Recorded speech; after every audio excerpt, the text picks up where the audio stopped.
Hello students, welcome to our YouTube channel NCERT learners. और मैं हूं गौरांग और आज की इस वीडियो में हम पढ़ने वाले हैं क्लास 7 साइंस का chapter number 5 physical and chemical changes. इससे पहले मैंने आप लोगों के लिए एक वीडियो और बनाई थी इस चैप्टर की, जिसमें हमने इस चैप्टर का पहला टॉपिक 5.1 फिजिकल चेंजेस कंप्लीट किया था उसकी सारी एक्टिविटीज के साथ। साथ ही साथ हमने केमिकल चेंजेस का पहला टॉपिक 5.2 केमिकल चेंजेस की पहली एक्टिविटी कंप्लीट की थी। आज की इस वीडियो में हम नेक्स्ट एक्टिविटी कंटिन्यू करने जा रहे हैं, जिसका नाम है एक्टिविटी 5.6। ठीक है, और अगर आपने हमारी इससे पहले जो वीडियोस बनी थी, अगर आपने वो नहीं देखी है और जो इसके बाद आने वाली वीडियोस हैं, तो आपको उनका लिंक डिस्क्रिप्शन बॉक्स में मिल जाएगा। साथ ही साथ आप हमारे चैनल पे भी जाकर उन वीडियो को देख सकेंगे, जहां पर आपको हमारी सारी वीडियोस अवेलेबल मिलेंगी। ठीक है, तो चलिए इसी के साथ शुरुआत करते हैं हमारे इस चैप्टर नंबर 5 की physical and chemical changes. So activity 5.6 to be demonstrated by the teacher. सबसे मेन ये एक्टिविटी आपको टीचर की प्रेजेंस में करनी है, क्योंकि एक्टिविटी जो है थोड़ी वैसी होने वाली है। इसका मैग्नीशियम बर्निंग इस टाइप की चीजों का यूज करेंगे। तो अगर आप प्रेजेंस ऑफ टीचर में करेंगे, ठीक है, मतलब टीचर की अगर प्रेजेंस होगी किसी भी आपसे बड़ी तो ज्यादा फायदा रहेगा। ठीक है, मतलब ज्यादा सही रहेगा। ठीक है, अब यहाँ पर हमें क्वेश्चन भी दिया है, it is dangerous to look for a long at a burning magnesium divine, the teacher should advise children not to share at the burning level. ठीक है, और देखिए ये डेंजरस रहेगा अगर आप उस बर्निंग मैग्नीशियम रिबन पर बहुत देर तक देखते रहें, क्योंकि इसमें हम मैग्नीशियम रिबन को बर्न करने का यूज करने वाले हैं। ठीक है, तो इसमें आपको क्या करना है, आपको मैग्नीशियम रिबन को ज्यादा देर तक नहीं देखना है। और टीचर को भी, आपको अगर आपके आसपास कोई टीचर है तो उन्हें एडवाइस करना चाहिए कि वो क्या करना देखें, वो बर्निंग मैग्नीशियम रिबन के ऊपर ज्यादा ना देखें। ठीक है, सो अब हमारी activity, so get a small piece of thin strip or ribbon of magnesium. ठीक है, अब आपको क्या करना है, आपको एक छोटा सा, आपको एक थिन स्ट्रिप लेनी है या फिर रिबन लेना है मैग्नीशियम का। देखिए इस टाइप का दिखता है आपका हमारा मैग्नीशियम रिबन, ये आपका हमारा मैग्नीशियम रिबन इस तरीके का ये आपको दिखता है। ठीक है, आपका मैग्नीशियम रिबन इस तरीके का दिखता है। ठीक है, okay, so clean strip with a sandpaper. ठीक है, आपको क्या करना है, आपको उसकी जो टिप होती है ना, आपको उसे क्लीन करना है एक सैंड पेपर की मदद से।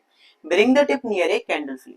ठीक है, अब जो उसकी टिप होगी आप उसे कैंडल फ्लेम के पास लेके जाइए। ठीक है, ये जो टिप आपने यहाँ से गर्म की, आप इस टिप को कैंडल फ्लेम के पास लेके जाइए यहाँ पर। ठीक है,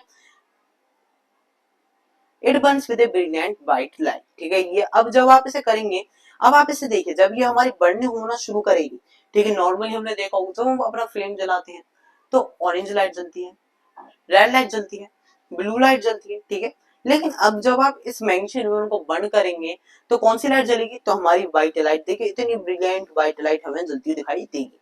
ठीक है, when it is completely burnt it leaves behind a powdery ash। ठीक है, और जब ये हमारा जो मैग्नीशियम रिबन होता है ये पूरी तरीके से बर्न हो जाता है, पूरी तरीके से जल जाता है, तो क्या होता है, तो हमारे क्या होता है, मैग्नीशियम रिबन हमारा पूरी तरीके से जल जाता है, तो हमारा ये पाउडरी ऐश में चेंज हो जाता है। ठीक है, किसमें चेंज हो जाता है, पाउडरी ऐश में चेंज हो जाता है।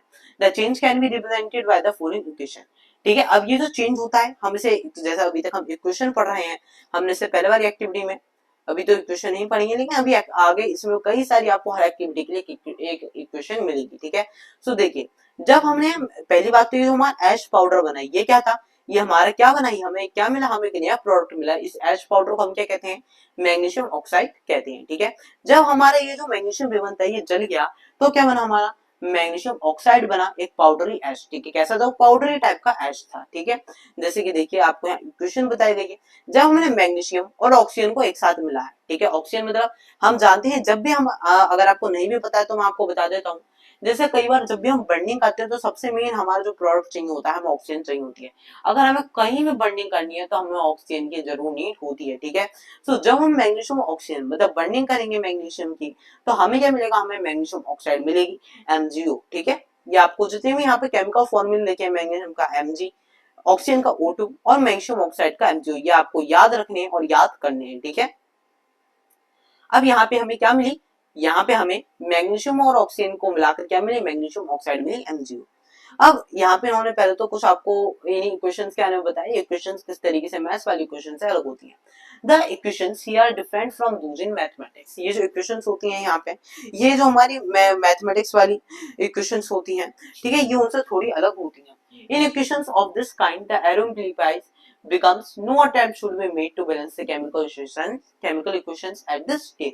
ठीक है, अब देखिए यहाँ पे एरो का मतलब जैसे हम इक्वल वगैरह लगाते हैं मैथ्स में, तो इक्वल का मतलब यहाँ पे ये नहीं होता कि ये अब इसके इक्वल है, ये इसके इक्वल है। यहाँ पे मैथ्स में क्या, यहाँ पे साइंस में जो इक्वेशंस होती हैं, यहाँ पे इन एरो का मतलब होता है कि जब हमने मैग्नीशियम और ऑक्सीजन को एक साथ मिलाया तो जो हमारा प्रोडक्ट बना उसे के लिए हम एरो यूज करते हैं। जैसे कि हमारे मैग्नीशियम ऑक्साइड से बना, मतलब मैग्नीशियम ऑक्सीजन से बना मैग्नीशियम ऑक्साइड, तो जब हमने मैग्नीशियम और ऑक्सीजन मिलाई तो क्या बना हमारा मैग्नीशियम ऑक्साइड। तो यहाँ पे हम बिकम के लिए यूज करते हैं, जब हमारी कोई चीज बनती है तो हम यहाँ पे एरो का यूज करते हैं। ठीक है, यहाँ पे कोई भी ऐसा बैलेंस बनाने के लिए कि 2 + 3 = 5, इस तरीके से कोई भी यहाँ पे चीज नहीं चलती है मैथ्स की तरह। ठीक है, चलिए अब यहाँ पे इन्होंने हमसे कहा, अब जो आपको ऐश मिला, किससे, आपको उस रिबन को जलाकर जो आपको ऐश मिला, ठीक है, आपको जो ऐश मिला, ठीक है, वो क्या था, वो ऐश आपको एक छोटे से अमाउंट ऑफ वाटर से मिक्स कर देना है। ठीक है, collect ash and mix it with a small amount of water. ठीक है, आपको उस ऐश को कलेक्ट करना है, ऐश को कलेक्ट करेंगे आप और उसे थोड़े से वाटर में मिक्स कर देंगे। ठीक है, ठीक है, इससे the mixture aqueous solution well. अब आप जो सॉल्यूशन बना, ठीक है, जब आप उसे मिक्स किया तो आप उस मिक्सचर को अच्छे से मिक्स कर दीजिए। क्या कर दीजिए, उस मिक्सचर को अच्छे से मिक्स कर दीजिए। ठीक है, अब जब आप सॉल्यूशन को अच्छे से मिक्स कर लेंगे, ठीक है, test the mixture with blue and red litmus paper. अब जब आपने उसे अच्छे से मिक्स कर लिया, फिर आप उसे रेड और ब्लू लिटमस पेपर से ट्राई कीजिए। ठीक है, रेड और ब्लू लिटमस पेपर से आप उस मिक्सचर को टेस्ट करके देखिए।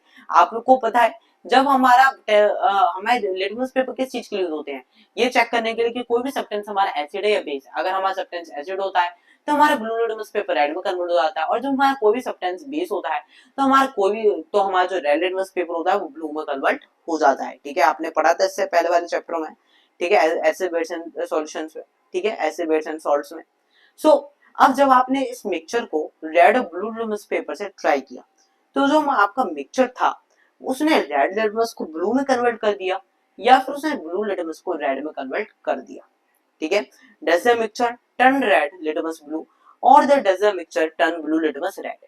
ठीक है, क्या किया उसने, on the basis of this test how do you classify the aqueous solution. अब आपने जब इस टेस्ट को किया होगा तो आपने क्या क्लासिफाई किया अपने इस सॉल्यूशन को, एसिडिक था आपको सॉल्यूशन या बेसिक था, क्या था आपको सॉल्यूशन, एसिडिक या फिर basic,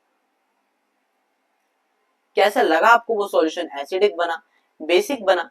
so on dissolving the ash in water it forms a new substance. ठीक है, जब हमने इस ऐश को वाटर में मिलाया तो हमारा क्या बना, एक न्यू सब्सटेंस बना, उसे हम क्या कहते हैं, this change can be written in the form of following equation. अब हम इस चेंज को भी इस इक्वेशन के फॉर्म में लिख सकते हैं। ठीक है, हमारा क्या बना, मैग्नीशियम हाइड्रोक्साइड बना। कौन सा सॉल्यूशन, मैग्नीशियम हाइड्रोक्साइड। जब पहले तो देखिए हमने मैग्नीशियम को बर्न किया, तो मैग्नीशियम को बर्न करने से हमें क्या मिला मैग्नीशियम ऑक्साइड।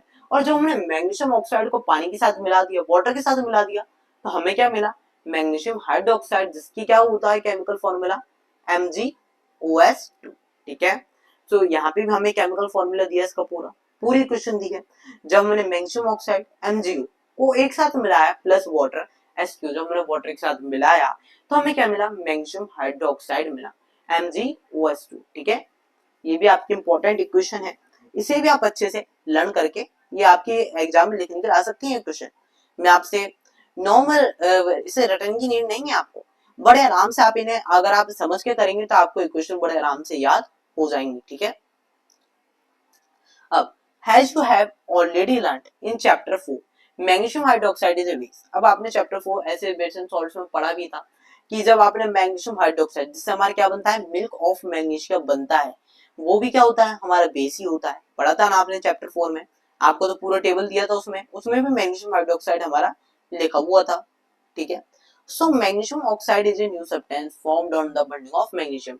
अब मैग्नीशियम हाइड्रोक्साइड क्या था, ये एक बेस है, और ये क्या है, ये मैग्नीशियम हाइड्रोक्साइड ये क्या है, एक न्यू सब्सटेंस है जो हमारा कब बनता है, जो हमारा मैग्नीशियम को बर्न करने पे मिलता है। कब बनता है, हमारे मैग्नीशियम को बर्न करने पे बनता है, ठीक है। Magnesium hydroxide is another new substance formed by mixing magnesium oxide with water. और मैग्नीशियम हाइड्रोक्साइड कब बनता है हमारा न्यू सब्सटेंस, ठीक है। मैग्नीशियम ऑक्साइड हमारा कब बना, जब हमने मैग्नीशियम को बर्न किया। और मैग्नीशियम हाइड्रोक्साइड कब बना, जब हमने मैग्नीशियम ऑक्साइड जो था उसे हमने वाटर के साथ मिक्स कर दिया, ठीक है। तो ये थी हमारी एक्टिविटी 5.6, ठीक है। अब आती है हमारे पास activity 5.7 to be demonstrated by the teacher. ये एक्टिविटी आप भी आपको टीचर के प्रेजेंस में करनी है। So dissolve about a teaspoonful of copper sulphate, जिसे हम क्या बोलते हैं, ब्लू विट्रियो और नीला थोथा, ठीक है, in about half a cup of water in a glass tumbler और ए बीकर। अब आपको एक चम्मच भर, ठीक है, टीस्पून होती है छोटी सी, आपको चम्मच भर वो पूरी टी स्पून कॉपर सल्फेट की, जैसे हम ब्लू विट्रियो या फिर नीला ठोटा भी कहते हैं, आपको एक कप लेना है, ठीक है। उसमें आपको आधा कप वो वाटर से भर देना है, ठीक है। या फिर आप गिलास या टम्बलर या बीकर भी ले सकते हैं, ठीक है। आप उसे आधा वाटर से भर देंगे, फिर आपको उसमें एक चम्मच क्या डालना है, एक चम्मच आपको उसमें कॉपर सल्फेट डालना है, ठीक है। कॉपर सल्फेट पाउडर आपको डालना है। Add a few drops of dilute sulphuric acid to the solution, ठीक है।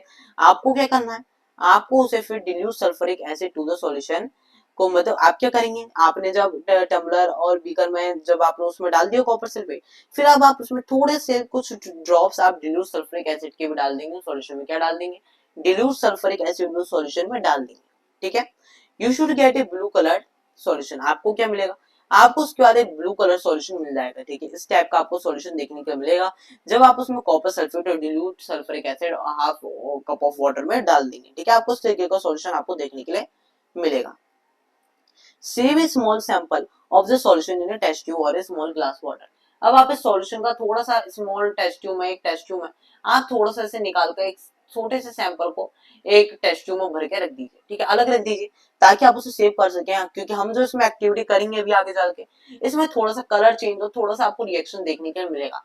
उस रिएक्शन की वजह से क्या होगा, आपको कंपैरिजन करने में आसानी होगी। जब आप एक छोटा सा सैंपल इसका पहले से सेव करके रखेंगे तो आपको आसानी रहेगी ये सॉल्यूशन पहला कैसा था और आपके उस एक्सपेरिमेंट को करने के बाद ये सॉल्यूशन कैसा हो गया।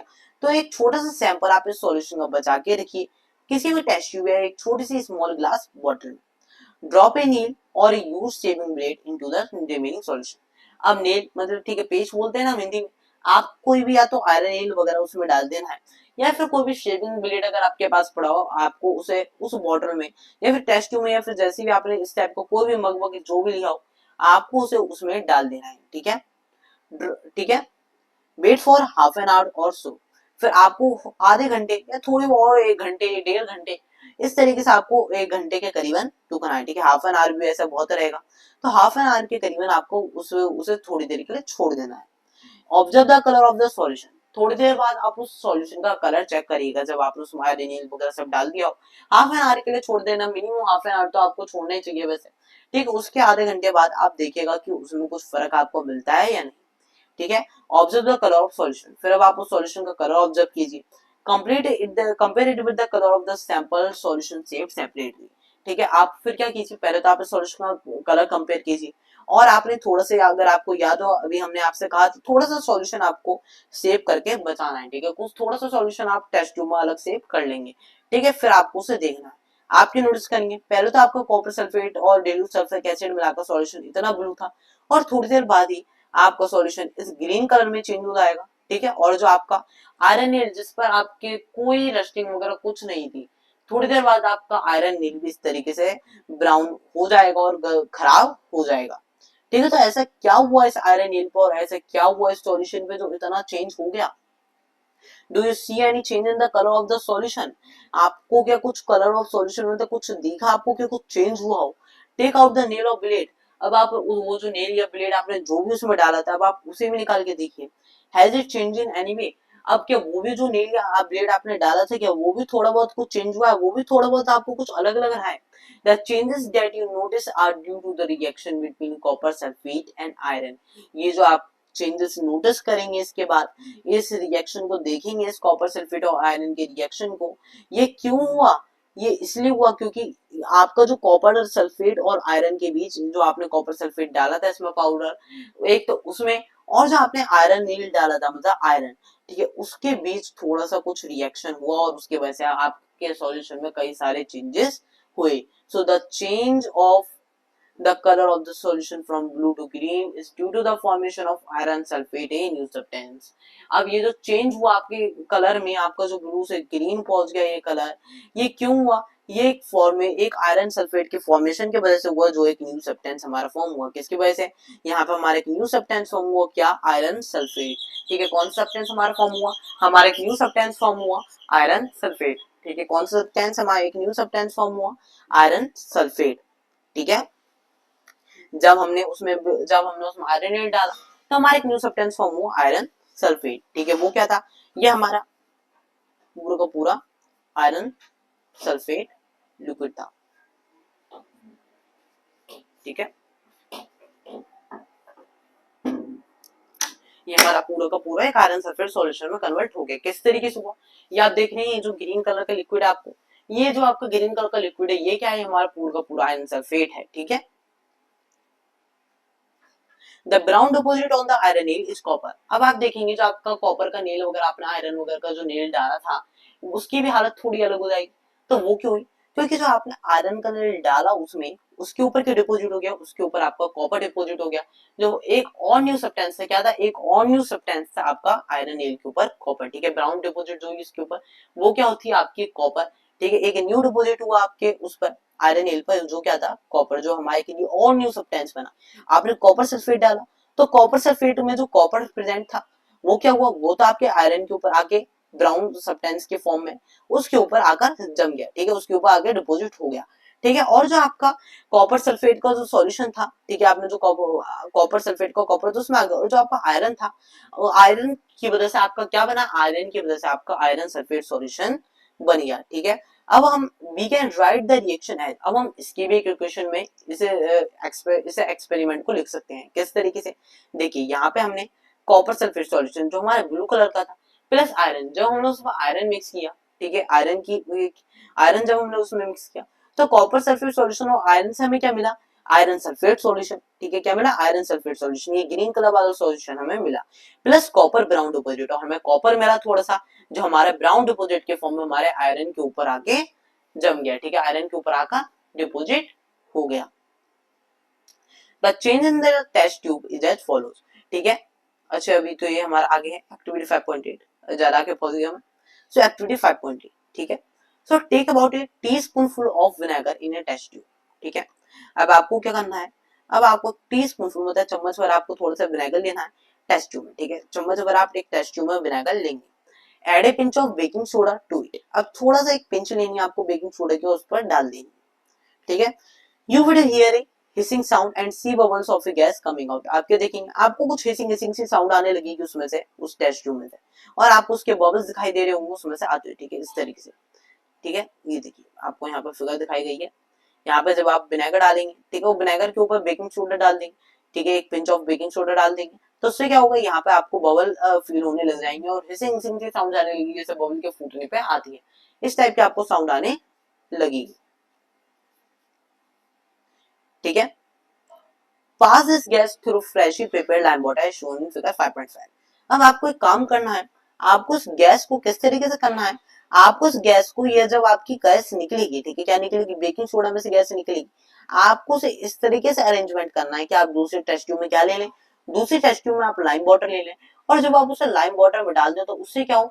जो आपकी गैस इसमें से निकले, ठीक है, जो गैस आपकी बने बबल से और इस वाले टेस्ट ट्यूब में आए, ठीक है, ऐसे निकलकर वो डायरेक्ट हवा में ना चली जाए, डायरेक्ट वो टेस्ट ट्यूब से निकलकर आपके किस में जाए? आपके टेस्ट ट्यूब से निकलकर डायरेक्ट वो गैस किस में जाए? आपके स्लाइम वाटर में जाए, जो भी आपने फ्रेशली प्रिपेयर किया है। ठीक है, what happens to the lime water? आज जब आपने उस लाइम वाटर में इस विनेगर वाली जो गैस इसमें से निकली, ठीक है, जो गैस आपकी इसमें से निकली, जो गैस आपकी फॉर्म हुई इसमें से, उस गैस को जब आपने विनेगर में डाला, तो आपके विनेगर में नहीं, जब आपने उस लाइम वाटर में डाला, तो उस लाइम वाटर क्या हुआ? कुछ चेंज हुआ या नहीं हुआ? So the change in the test tube is as follows. ठीक है, अब जो चेंज हुआ उसे भी हम पढ़ लेते हैं पहले, उसके बाद हम फिगर पे और अच्छे से समझेंगे कि यहाँ पे किस तरीके से उन्होंने किया। तो जब हमने विनेगर एसिटिक एसिड को बेकिंग सोडा के साथ मिक्स किया, किस तरीके से? विनेगर, जो हमारा बेकिंग एसिटिक एसिड था, हमने पढ़ा है इससे पिछले वाले चैप्टर में, विनेगर में हमारा कौन सा एसिड प्रेजेंट होता है? एसिटिक एसिड प्रेजेंट होता है। तो जब हमने विनेगर को बेकिंग सोडा के साथ मिक्स किया, तो हमारा क्या बना? Sodium hydrogen carbonate. क्या बना? जो हमारे बेकिंग सोडा में क्या होता है, सोडियम हाइड्रोजन कार्बोनेट होता है। तो जब हमने बेकिंग सोडा को विनेगर के साथ मिक्स किया तो हमारा बना CO2 मतलब कार्बन डाइऑक्साइड गैस बनी, और कुछ और सब्सटेंसेस बनी, ठीक है। The reaction between the carbon dioxide and the lime water is as follows, ठीक है। एक मिनट पहले हम फिगर से समझते हैं यहाँ पे हुआ क्या, ठीक है। देखिए, जब हमने विनेगर और बेकिंग सोडा को एक साथ मिक्स किया तो क्या हुआ, हमारी क्या बनी, हमारे एक तो कुछ छोटे मोटे और सब्सटेंसेस बने।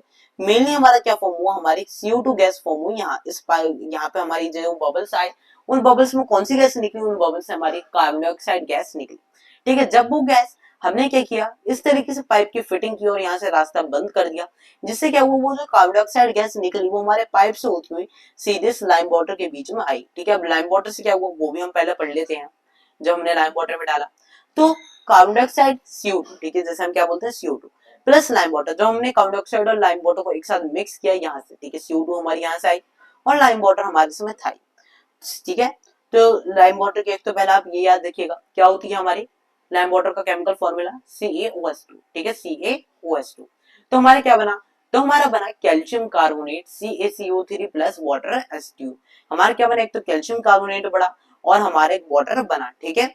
जब हमने यहाँ से कार्बन डाइऑक्साइड गैस हमारी इस लाइम वाटर में गई तो हमारे दो सब्सटेंस मिले, एक तो हमें कैल्शियम कार्बोनेट मिला और बाकी बचा हुआ हमें थोड़ा सा वाटर मिला, ठीक है। अब यहाँ पे भी देखिए हमारा क्या चेंज हुआ, यहाँ पे हमने विनेगर डाला था और लाइम वाटर लिया था और हमें क्या मिला, यहाँ पे हमें कुछ और छोटे मोटे, इसमें तो विनेगर खत्म हो गया और यहाँ पे हमें CO2 गैस मिली और CO2 गैस को जब हमने लाइम वाटर के साथ मिक्स किया तो लाइम वाटर तो हमारा गायब हो गया एक तरीके से, कैल्शियम कार्बोनेट मिल गया, हमें उसके जगह वाटर मिल गया।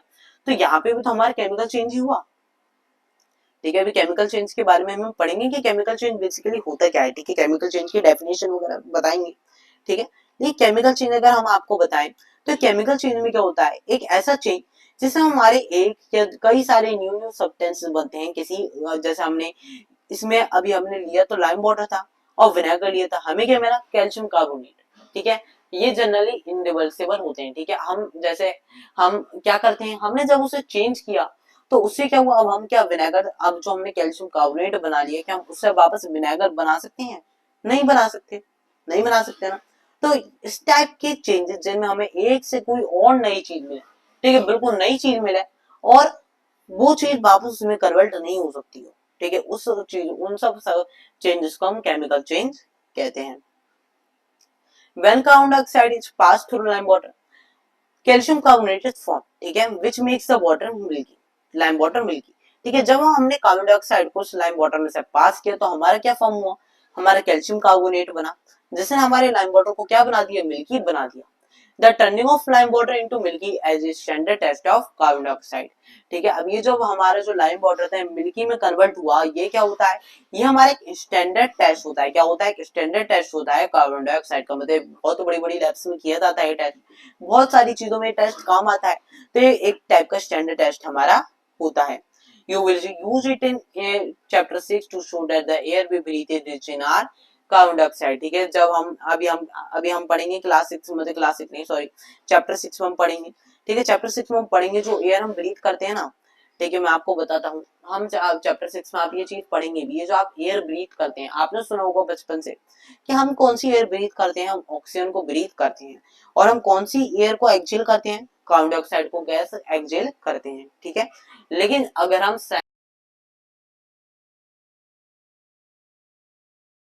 ज्यादा हम कार्बन डाइऑक्साइड गैस ही ले लेते हैं, ठीक है। अराउंड हमारी 16% तो करीबन हमारी कार्बन डाइऑक्साइड तो होती है, ठीक है।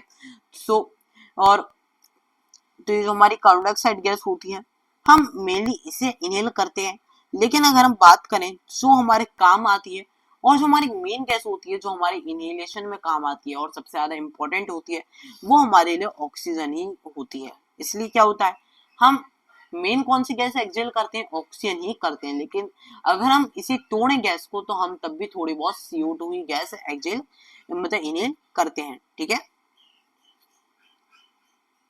लेकिन अगर आपके पास कहीं भी क्वेश्चन पूछा जाए कि हम एयर कौन सी ब्रीथ करते हैं तो आपको लेकिन ऑक्सीजन ही लिखना है, क्योंकि ऑक्सीजन हमारे मेनली एक स्टैंडर्ड टर्म की तरह यूज की जाती है, ठीक है। इन activities 5.6 to 5.8 You saw that in each change one or new substances are formed.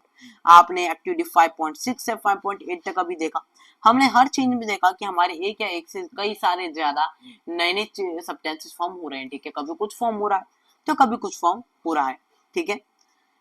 In activity 5.6 the ash was the new substance formed when magnesium was burnt in air. हमने activity 5.6 में ये देखा कि जब हमने मैग्नीशियम को burn किया air में तो जो ऐश थी, जो हमारी मैग्नीशियम ऑक्साइड बनी, वो एक न्यू सब्सटेंस थी, ठीक है, जब हमने उस मैग्नीशियम को एयर में बर्न किया। एक्टिविटी 5.7 में हमने देखा the reaction of copper sulphate with the iron produce iron sulphate and copper. जब हमने कॉपर सल्फेट को और आयरन को एक साथ मिक्स किया तो हमें क्या मिला, हमें आयरन सल्फेट और कॉपर मिले अलग अलग, ठीक है। Both of these are new substances, ये दोनों ही हमारी न्यू सब्सटेंस है।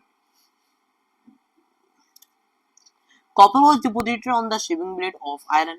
जो कॉपर थी हमारी वो किस पर डिपोजिट हो गई, वो हमारी शेविंग ब्लेड पे डिपोजिट हो गई थी इस एक्टिविटी में आयरन की, ठीक है। In activity 5.8, the vinegar and baking soda together produce carbon dioxide which turns lime water into milky. Activity 5.8 में हमने ये देखा जो हमारी क्या थी, विनेगर थे, बेकिंग सोडा थे, वो क्या हुए, वो हमारे एक साथ उन्होंने मिलकर कौन सी गैस बनाई, उन्होंने कार्बन डाइऑक्साइड गैस बनाई, और जो हमारी carbon dioxide gas lime water में गई तो उससे क्या हुआ, हमारा लाइम वाटर मिल्की बन गया। Can you name the new substances formed in this reaction. अब आपके इस वाला ये जो आपका रिएक्शन हुआ, क्या कौन सा आपका एक्टिविटी 5.8 में रिएक्शन हुआ, इसमें आप बता सकते हैं कि कौन सा आपका न्यू सब्सटेंस फॉर्म हुआ। हम जानते हैं हमारे तो लाइम वाटर मिल्की हो गया, ये एक थोड़ा सा न्यू सब्सटेंस बन गया, साथ ही साथ मेन हमारी न्यू सब्सटेंस CO2 बनी, कार्बन डाइऑक्साइड गैस बनी, है ना। तो कार्बन डाइऑक्साइड हमारी न्यू सब्सटेंस यहाँ पे, ठीक है।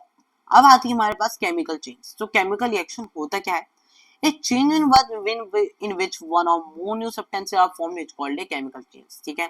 एक केमिकल चेंज एक ऐसा चेंज है जिसमें हमारे एक या एक से ज्यादा सब्सटेंसेस फॉर्म होते हैं। ऐसे सब्सटेंस को क्या क्या ऐसे चेंज को हम क्या कहते हैं, केमिकल चेंज कहते हैं, जिस चेंज में हमारे एक या एक से ज्यादा न्यू सब्सटेंसेस फॉर्म होते हैं, ठीक है।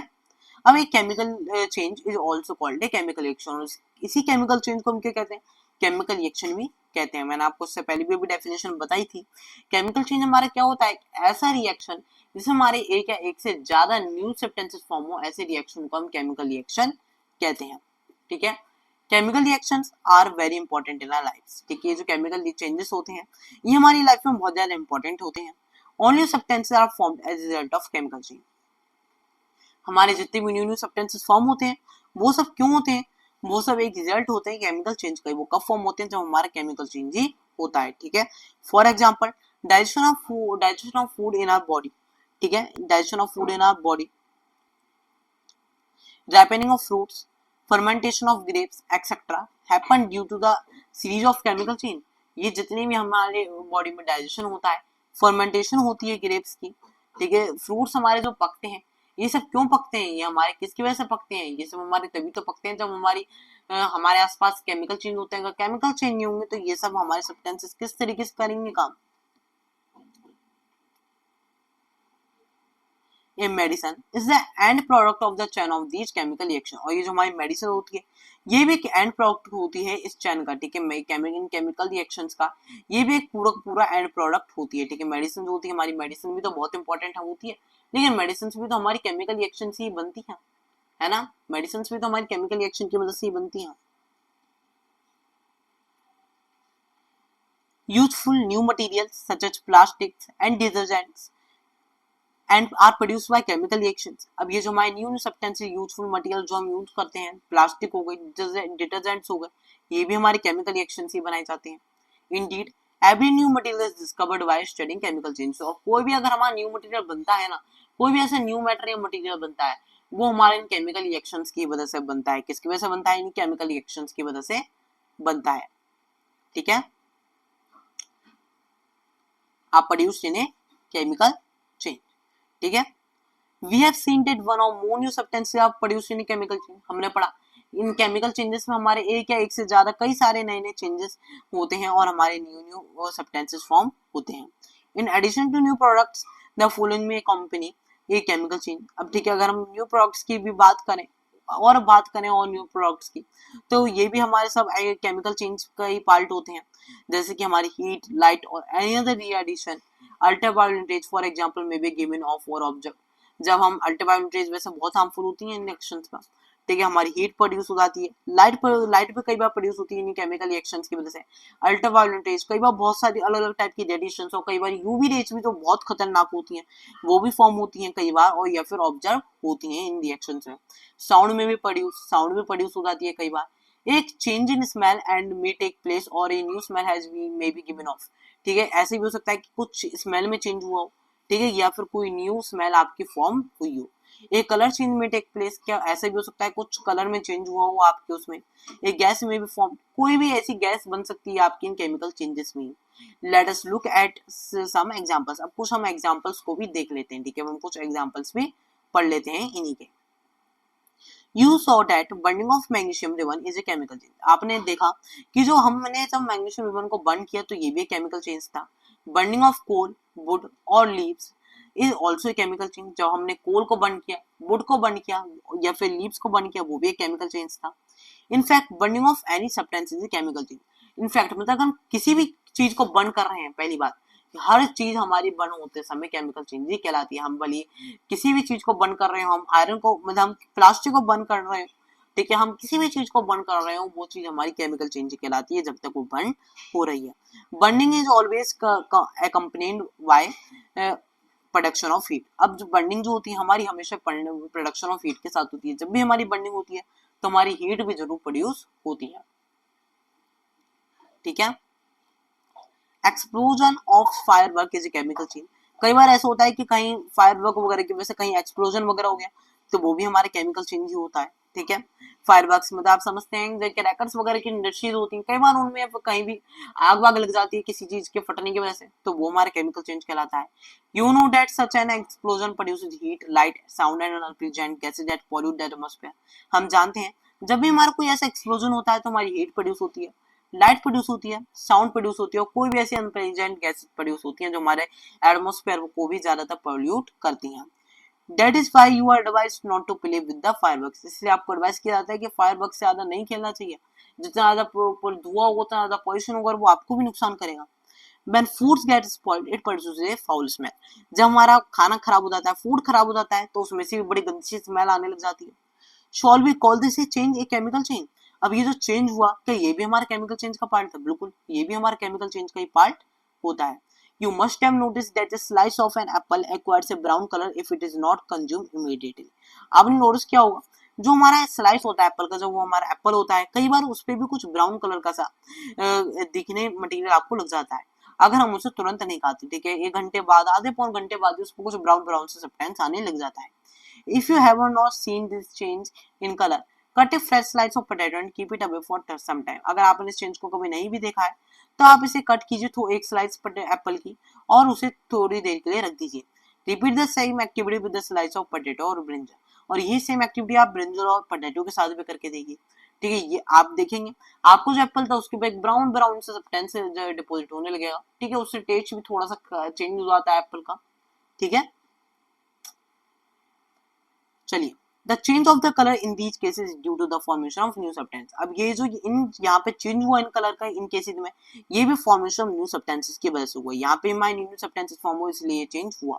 Are not these changes a chemical change. अब ये जो यहाँ पे चेंजेस हुए क्या ये केमिकल चेंज नहीं है? ये भी तो केमिकल चेंज ही है। In chapter 4 you neutralised N acid with A base. आपने चैप्टर 4 में एक एसिड को बेस के साथ न्यूट्रलाइज किया था। अब ये न्यूट्रलाइजेशन भी क्या हमारी केमिकल चेंज थी? ये भी तो हमारी केमिकल चेंज ही थी। जो हम न्यूट्रलाइजेशन की प्रोसेस कर रहे थे तो हमारा एसिड और बेस मिलकर क्या बनना था? हमारा सॉल्ट बनना था। तो ये भी हमारी एक केमिकल चेंज ही तो था। इसका भी आंसर यस है हमारा। क्या है? यस, ठीक है, यस, ठीक है। अब हमें यहाँ पे एक छोटी सी केस स्टडी टाइप का एक फैक्ट बॉक्स दिया है, प्रोडक्टिव शीट, ठीक है। You must have heard of the ozone layer in our atmosphere. आपने सोशल साइंस वगैरह में कभी न कभी पढ़ा होगा जरूर ओजोन लेयर के बारे में हमारे एटमॉस्फेयर में। It protects us from the harmful ultraviolet radiations from coming out from the sun, ठीक है। ये क्या बचाती है, जो लेयर होती है हमारी, कौन सी लेयर, ओजोन लेयर, ये हमें एटमॉस्फेयर में बचाती है कुछ ऐसी हार्मफुल अल्ट्रावायलेट रेडिएशन से जो हमारी सन से आती है। ठीक है, हम जानते हैं अगर वो हमारी रेज अगर हम तक पहुंचने लगे तो वो हमें कई सारी स्किन से रिलेटेड कई सारी हमें डिसीज कर सकती है। ठीक है, ozone observes this radiation and breaks down to oxygen. अभी जो ओजोन लेयर होती है ये क्या करती है, ये इसलिए ये जो लेयर होती है ये क्या करती है, रेडिएशन को ऑब्जर्व करती है, यूवी रेज को, अल्ट्रावायलेट रेज को, और इन्हें ऑक्सीजन में कन्वर्ट कर देती है। ठीक है, oxygen is different from ozone, लेकिन ये जो ऑक्सीजन होती है ये हमारी ओजोन लेयर से डिफरेंट होती है। Can we call this breaking down of ozone in is a chemical change. अब आप क्या कह सकते हैं, जो हमारी ओजोन लेयर ब्रेक होती है या फिर ऑक्सीजन में कन्वर्ट करती है हमारी यूवी रेज को, क्या ये भी कोई केमिकल चेंज है, ये भी तो हमारा केमिकल चेंज ही है। ठीक है, इसका भी आंसर यस ही हमारा। If ultraviolet radiations were not observed bye ozone, अगर ये जो अल्ट्रावायलेट रेडिएशंस होती हैं अगर ये ऑब्जर्व नहीं करेगी हमारी ozone layer, it would reach the earth surface and cause harm to us and other life forms. तो ये हमारी क्या करेगी, अगर हम इन अल्ट्रावायलेट रेडिएशंस को ओजोन अगर ऑब्जर्व नहीं करेगी तो ये क्या करेगी, हमारे अर्थ के सरफेस तक पहुंचेंगी और हमें और हमारे और अदर लाइफ फॉर्म जो और आसपास के हमारे एनिमल्स होते हैं उन्हें भी नुकसान पहुंचाएंगे। Ozone acts as a natural shield against this radiation. Ozone जो होती है ये एक नेचुरल शील्ड की तरह वर्क करती है, नेचुरल बैरियर की तरह इस रेडिएशन के खिलाफ। ठीक है, अब देखिए बूझो पहले की भी यहाँ पे छोटी सी एक टॉक होती है। We have learned in chapter 1 that plants produce their food by process called photosynthesis. इन्होंने पढ़ा था, हमने भी पढ़ा था, आप लोगों ने भी पढ़ा था कि जो प्लांट्स होते हैं वो क्या करते हैं, वो अपना फूड के एक फोटोसिंथेसिस के प्रोसेस की मदद से प्रोड्यूस करते हैं। अभी जो फोटोसिंथेसिस की प्रोसेस होती है जिसमें हम सन, की सोलर एनर्जी और वाटर और मिनरल सॉइल से न्यूट्रिशन वगैरह का यूज करते हैं, कि ये भी कोई केमिकल चेंज है, इसमें भी तो हम अपना फूड बना रहे हैं। किन चीजों से, ओनली हम किस चीज से फूड बना रहे हैं, अपना सन से बना रहे हैं, वाटर से बना रहे हैं, कार्बन डाइऑक्साइड से बना रहे हैं, तो ये भी हमारे केमिकल चेंज हुआ। पहली said that even digestion is chemical change, और ये भी सही है इनका, पहली ने कहा कि डाइजेशन में हमारा एक केमिकल चेंज ही होता है। ठीक है, अब हमारा next topic 5.3 rusting of iron. इस टॉपिक को हम नेक्स्ट वीडियो में कंटिन्यू करेंगे। नेक्स्ट वीडियो का लिंक आपको डिस्क्रिप्शन बॉक्स में मिल जाएगा, क्योंकि वैसे ही वीडियो बहुत बड़ी हो चुकी है। ठीक है, इस टॉपिक 5.3 रजिस्टिंग ऑफ आयरन को हम नेक्स्ट वीडियो में कंटिन्यू करेंगे। नेक्स्ट वीडियो का लिंक आपको डिस्क्रिप्शन बॉक्स में मिल जाएगा, साथ ही साथ आप हमारे चैनल पे सीधे आपको इस वीडियो को देख सकेंगे। ठीक है, तो मिलते हैं नेक्स्ट वीडियो में नेक्स्ट टॉपिक के साथ, टॉपिक 5.3 रजिस्टिंग ऑफ आयरन। अगर आपको वीडियो अच्छी लगी तो वीडियो को लाइक करे बिना बिल्कुल मत जाइएगा, और सब्सक्राइब करे बिना चैनल को बिल्कुल मत जाइएगा, क्योंकि आपके लाइक और सब्सक्राइब से हमें एक इंस्पिरेशन मिलती है कि हम आप लोगों के लिए ऐसे वीडियो बनाते रहें। So thank you for watching our video, have a nice day.